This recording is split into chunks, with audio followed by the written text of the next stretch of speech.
Have you tried countless diets and powered through grueling workouts, only to see little or no change on the scale? The missing piece might not be your effort, it could be your breakfast.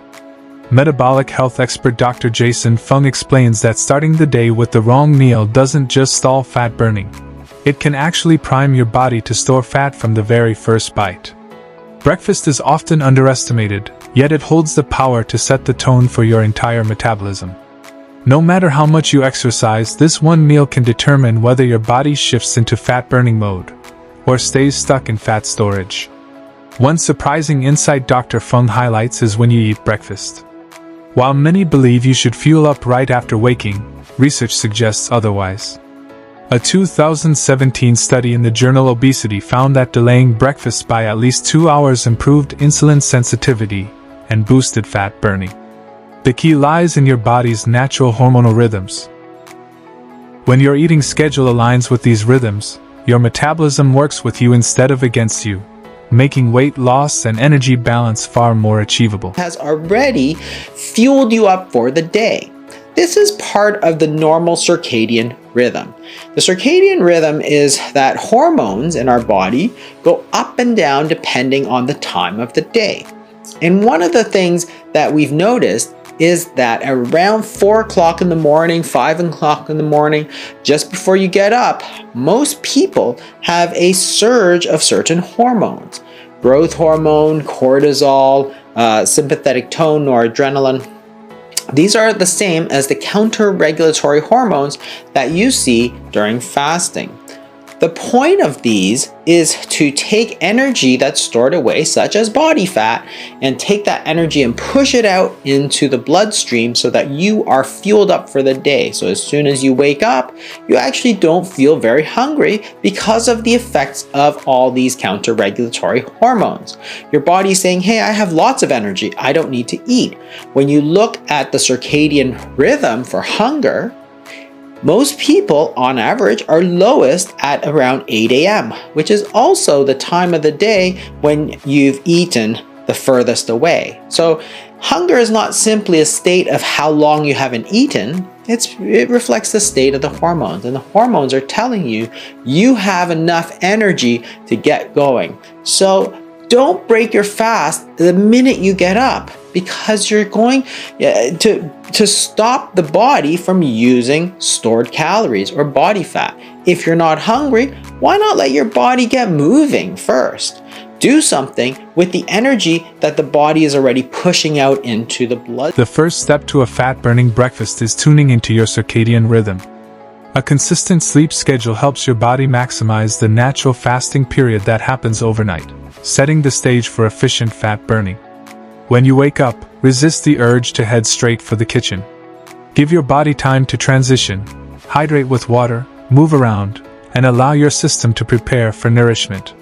This deliberate pause is a powerful principle of fat-burning mornings. According to Dr. Jason Fung, the biggest mistake people make is reaching for quick, convenient options. Processed foods like cereal, toast, and other refined carbs may be easy to prepare, but they backfire.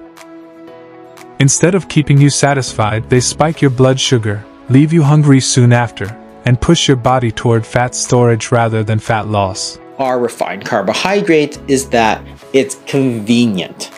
You don't have to refrigerate it. Often you don't have to cook it very much. Sometimes you just have to toast it or pour the cereal out of a bag. It's because if you want to eat before you go to school or go to work, you want something that's very convenient for you. So you can't have something like a piece of steak, which is going to be difficult to cook and clean up and eat and so on. Instead, it's a lot easier to toast a slice of white bread and put some jam on it. And that's the reason that most breakfast foods we think of today are actually highly refined carbohydrates. They're cheap, they're easy, they're convenient, they don't go bad, you don't have to refrigerate them. So many reasons why they're perfect for convenience, but unfortunately not very good for your waistline. Those highly refined carbohydrates are going to spike up your glucose, which is going to spike up your insulin. And then, because the high insulin just takes all that energy and sucks it into storage, there's no energy left for you. So you eat 2 slices of white bread and jam in the morning, by 10:30 you're ravenous and Rather than relying on quick-fix convenience foods, Dr. Jason Fung encourages a return to more traditional breakfasts. The simple act of preparing your meal is part of the process. It wakes up your senses of touch and smell, sending signals to your digestive system that it's time to receive food. Traditional breakfasts built around healthy fats provide what most modern meals can't: genuine energy and long-lasting satiety.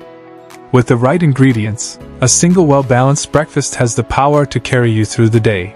No mid-morning crashes, no constant snacking, just steady, reliable fuel until dinner. You just have to think about traditional breakfast foods that we used to eat long ago.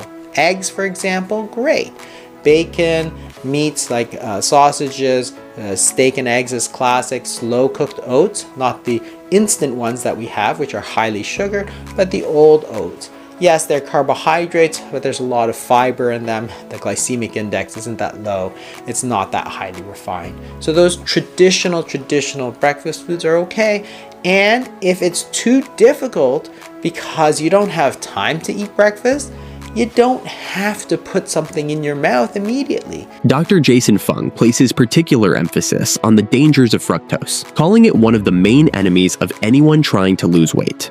That fructose can only be metabolized by the liver, and by doing that, it can contribute to fatty liver disease and also to hyperinsulinemia, which can cause a lot of weight gain, in addition to the insulin resistant. Dr. Jason Fung warns strongly about the dangers of fructose, describing it as one of the greatest obstacles for anyone striving to lose weight. A lot of caffeine, and that's great to give you some energy and also keep your metabolic rate up, and it also tends to suppress the hunger. This is why cutting out fruit juices and sugar-sweetened tea or coffee is non-negotiable if you want a fat-burning breakfast. Eliminating hidden sugars first thing in the morning allows your metabolism to run smoothly for the rest of the day. And the benefits go far beyond weight loss. Your entire body reaps the rewards, from sharper brain function to improved digestion. The result? No more fatigue, no mid-morning crashes, just clean energy, mental clarity, and steady fat-burning progress. Dr. Jason Fung also points out that coffee can be a powerful ally in your morning routine, but only when consumed the right way. That means no sugar, no milk, and no cream. Just pure, black coffee to keep your body in fat-burning mode. When consumed black and on an empty stomach, caffeine can jumpstart the fat-burning process. Research published in the American Journal of Clinical Nutrition shows that caffeine may increase metabolism by up to 11% and boost fat oxidation by as much as 29% in lean individuals. In other words, a simple cup of black coffee in the morning not only sharpens focus and alertness but also helps extend your fasting window, guiding your body more seamlessly into fat-burning mode. Dr. Jason Fung stresses an essential truth: lasting fat loss isn't about eating less. It's about eating smart. And it all begins with breakfast. Don't rush to eat immediately after waking. Instead, opt for nutrient-dense foods rich in healthy fats that keep you satisfied and energized. Cut out fructose, and pair your routine with black coffee to amplify results. Follow these principles consistently, and progress won't take long to appear.